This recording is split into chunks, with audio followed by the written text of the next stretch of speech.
Hello दोस्तों, कैसे हैं आप लोग। Welcome back to our YouTube channel जिसका नाम है इन्फो विद हसनैन।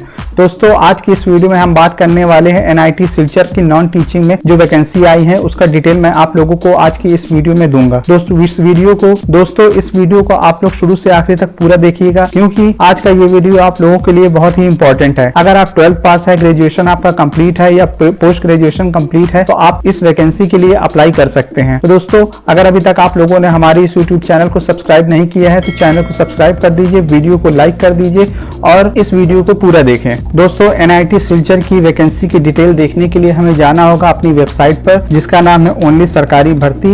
इस वेबसाइट पर जाएंगे और सबसे ऊपर वाली लिंक जो हमें दिखाई दे रही है ओनली सरकारी भर्ती, यहाँ से हम अपनी वेबसाइट पर आ जाएंगे और यहाँ पर NIT Silchar non teaching recruitment display होने लगेगा। अगर आपको न डिस्प्ले हो तो आप थोड़ा सा नीचे आकर के इसे देख सकते हैं। तो चलिए चलते हैं हम लोग NIT Silchar various non teaching recruitment की लिंक पर और यहाँ हम लोग देखते हैं अपनी वैकेंसी का पूरा डिटेल। तो दोस्तों, सबसे पहले मैं आप लोगों को बता दूं कि एनआईटी सिलचर में कौन कौन सी पोस्ट आई हुई हैं। तो दोस्तों, इसमें जो पोस्ट हैं वो है रजिस्ट्रार की, डिप्टी रजिस्ट्रार की, असिस्टेंट रजिस्ट्रार की, लाइब्रेरियन की, medical officer, Hindi officer, superintendent, junior Hindi translator, technical assistant, SAS assistant, junior engineer और लास्ट पोस्ट है सीनियर असिस्टेंट। तो इसमें जो 1 से लेके 6 नंबर की पोस्ट है उसमें आप लोगों का एक्सपीरियंस रिक्वायर्ड है। अगर आप लोगों के पास 10 साल, 15 साल या 9 साल का एक्सपीरियंस है तो आप इसके लिए अप्लाई कर सकते हैं। आप इसकी वैकेंसी की डिटेल हमारी इस वेबसाइट पर आकर के पूरा देख सकते हैं,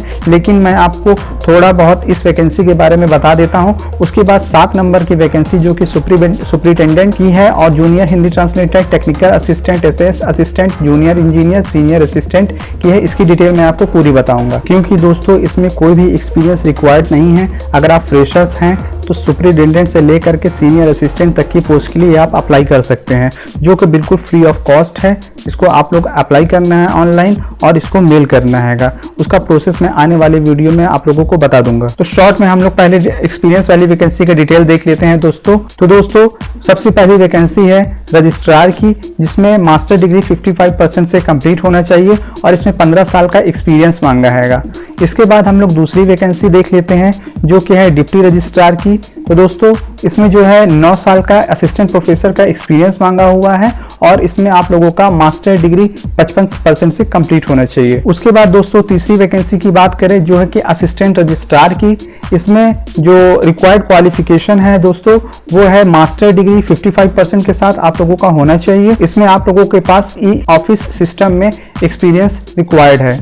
तो दोस्तों, उसके बाद जो चौथी जॉब है वो है लाइब्रेरियन की, जिसमें आपका master degree library science, information science, documentation में होना चाहिए और 10 में से 6.5 CGPA होना चाहिए, यानी 60% आप लोगों का होना चाहिए, तब आप इसको अप्लाई कर सकते हैं। इसमें 10 साल का आप लोगों के पास एक्सपीरियंस होना चाहिए, तब आप इसको अप्लाई कर सकते हैं। इसमें जो डिजायरेबल है हायर डिग्री है, PhD होनी चाहिए, तो आप इसको अप्लाई कर सकते हैं। अदरवाइज आप इसको मास्टर डिग्री से भी अप्लाई कर सकते हैं, लेकिन इसके लिए आप लोगों के पास 10 साल का एक्सपीरियंस होना चाहिए। उसके बाद दोस्तों बात करें मेडिकल ऑफिसर की, तो इसमें आप लोगों के पास MBBS की डिग्री होनी चाहिए और इंडियन मेडिकल रजिस्टर में आप लोगों का रजिस्ट्रेशन MBBS का होना चाहिए। इसमें जो डिजायरेबल क्वालिफिकेशन मांगा है वो MD होना चाहिए जनरल मेडिसिन में। तो दोस्तों, अब हम बात करते हैं हिंदी ऑफिसर की, जिसमें आप लोगों के पास मास्टर डिग्री हिंदी में या मास्टर डिग्री इंग्लिश में होना चाहिए और इलेक्टिव सब्जेक्ट आपका हिंदी या इंग्लिश होना चाहिए। तो आप इसके लिए एलिजिबल है, आप इसको अप्लाई कर सकते हैं, जिसके लिए आप लोगों के पास 3 साल का एक्सपीरियंस होना जरूरी है। इसके लिए आप लोगों के पास state government, central government, autonomous body, statutory organisation में 3 साल का एक्सपीरियंस होना कंपलसरी है, तो आप इसको अप्लाई कर सकते हैं। उसके बाद दोस्तों, अब हम बात करते हैं सुपरिटेंडेंट की, जो कि बिना एक्सपीरियंस वाली पोस्ट है। इसमें एक्सपीरियंस की कोई जरूरत नहीं है। इसमें आप लोगों का किसी भी मान्यता प्राप्त यूनिवर्सिटी से ग्रेजुएशन फर्स्ट क्लास से पास होना चाहिए या आप लोगों के पास 50% के साथ मास्टर डिग्री होना चाहिए। इसके साथ ही साथ इसमें जो एडिशनल क्वालिफिकेशन मांगा है कि आप लोगों के पास कंप्यूटर नॉलेज होना चाहिए। कंप्यूटर में आप लोगों को वर्ड प्रोसेसिंग और स्प्रेडशीट चलाते आना चाहिए। इसकी जो मैक्सिमम एज है वो 30 साल है, कि मतलब आप लोगों की एज 30 साल से अधिक नहीं होनी चाहिए। इसके बाद दोस्तों, अब हम बात करते हैं जूनियर हिंदी ट्रांसलेटर की, जिसमें मास्टर डिग्री होनी चाहिए हिंदी या इंग्लिश इंग्लिश में। इसके साथ ही साथ हिंदी से इंग्लिश में ट्रांसलेशन का आपके पास सर्टिफिकेट या डिप्लोमा होना चाहिए और 2 साल का एक्सपीरियंस होना चाहिए। और इसमें जो एज होनी चाहिए आपकी 30 साल से अधिक नहीं होनी चाहिए। तो दोस्तों अगर आपके पास एलिजिबिलिटी है तो आप इसको जरूर अप्लाई करिएगा। तो दोस्तों अब हम बात कर लेते हैं टेक्निकल असिस्टेंट की।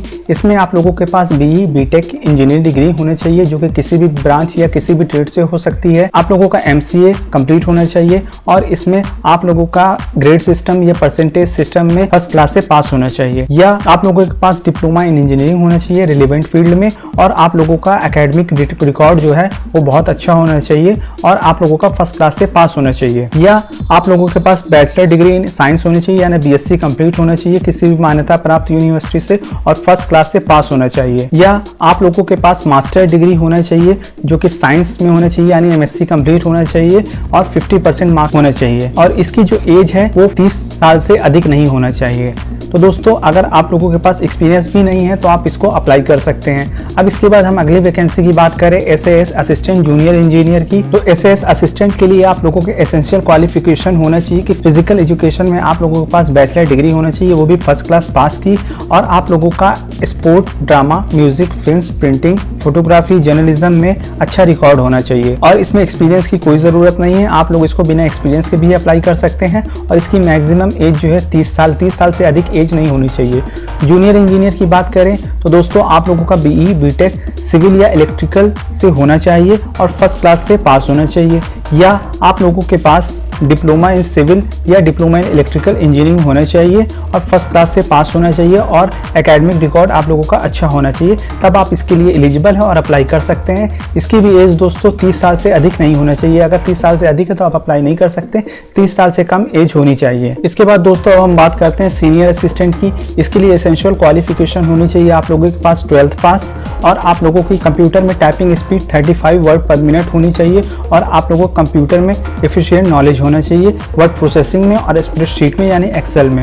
और इसके डिजायरेबल जो क्वालिफिकेशन है कंप्यूटर स्किल होना चाहिए, स्टेनोग्राफी स्किल होनी चाहिए और आप लोगों का बैचलर डिग्री होना चाहिए। अगर बैचलर डिग्री है तो अच्छी बात है, अगर नहीं है तो भी आप अपने 12th पास के बेस पे अप्लाई कर सकते हैं। इसकी दोस्तों एज मैं आप लोगों को बता देता हूँ कि 33 ईयर्स से ज़्यादा नहीं होनी चाहिए, यानी 33 साल से अधिक नहीं होनी चाहिए, 33 साल या 33 साल से कम होनी चाहिए, तब आप इसके एलिजिबल हैं और अप्लाई कर सकते हैं। तो दोस्तों अब हम इंपॉर्टेंट डेट की बात कर लेते हैं। तो ये एप्लीकेशन आप लोगों को 2 जुलाई से पहले करना है। इसकी कोई भी फीस नहीं है, फीस 0 रुपए है। आप लोगों को अगर इसका ऑफिशियल नोटिफिकेशन देखना है तो क्लिक हियर बटन पर जाकर के आप इसका ऑफिशियल नोटिफिकेशन देख सकते हैं। अब मैं आप लोगों को बता देता हूँ कि इसको अप्लाई कैसे करना है दोस्तों। तो दोस्तों अब मैं आप लोगों को बताता हूँ कि इसके लिए आपको एप्लीकेशन किस तरह करना है।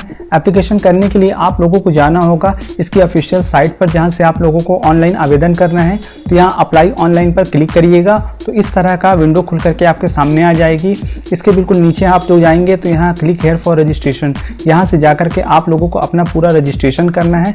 रजिस्ट्रेशन करने के बाद आप लोगों को जो फाइनली एक एप्लीकेशन फॉर्म मिलेगा उसको आपको प्रिंट आउट निकाल लेना है, और यहाँ पर डिक्लेरेशन फॉर्म जो आप लोगों को डिस्प्ले हो रहा है डाउनलोड द फॉर्म हेयर, इसको आप खोलेंगे तो इस तरह का फॉर्म खुलेगा आप लोगों का। इसको आपको प्रिंट आउट निकाल लेना है, इसको फिल करना है। उसके बाद इस फॉर्म को और एप्लीकेशन फॉर्म को और इससे रिलेटेड जिस पोस्ट के लिए आप लोगों ने एप्लीकेशन किया है उससे रिलेटेड जो भी डॉक्यूमेंट रिक्वायर्ड है उसको आप लोगों को स्कैन करना और सेल्फ अटेस्टेड करना है, और सबकी एक इंडिविजुअल फाइल बना करके आपको मेल करना है। तो मेल किस साइट पे करना है तो हमको वहीं जाना पड़ेगा। यहाँ पे ये ईमेल आईडी दी हुई है दोस्तों, इस ईमेल आईडी पर आप लोगों को मेल करना है और उसमें एप्लीकेशन फॉर द पोस्ट, जिस पोस्ट के लिए आप एप्लीकेशन कर रहे हैं उस पोस्ट का नाम लिखना है और एप्लीकेट का नाम लिखना है। तो इस तरह से आप लोगों को मेल कर देना है और आपका एप्लीकेशन पूरा हो जाएगा। तो दोस्तों यहाँ से जा करके आप लोगों को ऑनलाइन रजिस्ट्रेशन करना है। अगर ऑनलाइन रजिस्ट्रेशन करने में आप लोगों को कोई भी दिक्कत आ रही हो तो आप मुझे कमेंट करके ज़रूर बताइएगा, तो मैं आप लोगों के लिए एप्लीकेशन करने का एक नया वीडियो बना करके दे दूंगा जिससे आप लोग इसका एप्लीकेशन कर सकते हैं। ये एप्लीकेशन दोस्तों 2 जुलाई 2021 के पहले आप लोगों को पूरा कर लेना है और मेल कर देना है। और अगर आप लोग कहीं स्टेट गवर्नमेंट, सेंट्रल गवर्नमेंट या सेमी गवर्नमेंट के एम्प्लॉय हैं और इस पोस्ट के लिए अप्लाई कर रहे हैं तो NOC होना आपके पास ज़रूरी है, जिसको स्कैन करके आप लोगों को लगाना पड़ेगा। इसके बाद दोस्तों आप लोगों के एप्लीकेशन को वहाँ पर शॉर्ट लिस्ट किया जाएगा, उसमें जो भी एप्लीकेशन सिलेक्टेड होंगे उनको मेल भेजा जाएगा या मोबाइल नंबर भेजा जाएगा जो आप लोगों ने रजिस्ट्रेशन के टाइम पर इंटर किया था और आप लोगों का इंटरव्यू होगा। तो दोस्तों ये रहा आपका पूरा प्रोसेस। यदि आप लोगों ने कहीं भी इस वीडियो को मिस कर दिया हो तो इस वीडियो को शुरू से आखिर तक एक बार देख लीजिए, वीडियो को लाइक कर दीजिए और अगर अभी तक आप लोगों ने हमारे इस YouTube चैनल को सब्सक्राइब नहीं किया है तो चैनल को सब्सक्राइब कर दीजिएगा। और आपके जो भी दोस्त इनमें से किसी भी पोस्ट के लिए एलिजिबल है दोस्तों, तो आप उनके साथ ज़रूर शेयर करिएगा। धन्यवाद।